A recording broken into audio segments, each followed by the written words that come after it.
Two men remain in critical condition tonight after they became the innocent victims of a robbery suspect's violent crime spree. Police say Dylan Perry robbed two banks, a convenience store, and a dealership before leading police on a chase and a shootout Friday. It ended in a crash. A pickup struck by the suspect's car. 3 people were inside that pickup. Only on Fox 4, the victim's family member spoke with Deanna Zoga just a short time ago. Deanna, live tonight at John Peter Smith Hospital in Fort Worth. Deanna.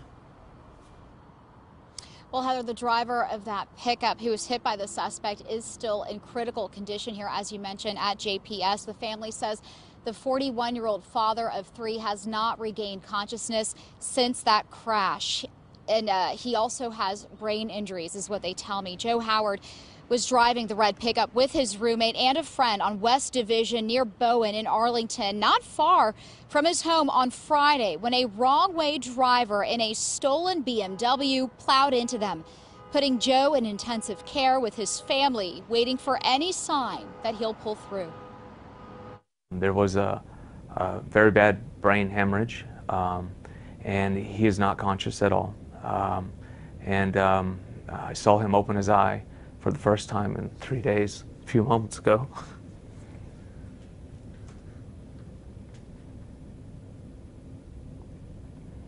And that's about it. And Joe Howard's roommate, James Dale, who was sitting behind Joe in the truck, underwent surgery today to repair a crushed hip. His father tells us he learned about the crash late Friday, and then shortly after that saw photos from the scene. It was mangled. I mean, I don't know how anybody could have lived in that truck. It was so smashed. I mean, everybody I've talked to said they don't know how he lived.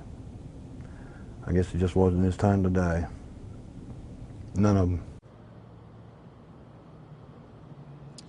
2 families you can see impacted there. A third man in the pickup, they tell me, suffered a broken ankle. He has been released from the hospital.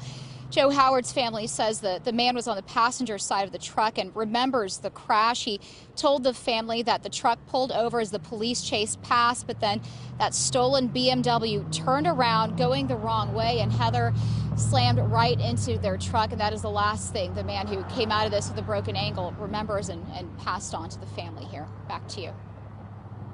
Members have got to have so many questions about what happened. Have they gotten many answers about the circumstances?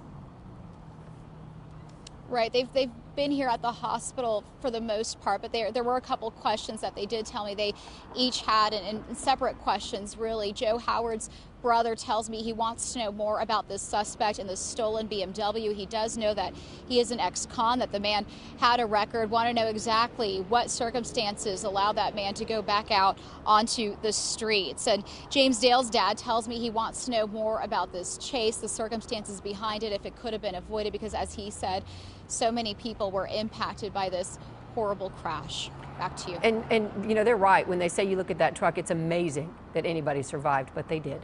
All right, Deanna, thank you.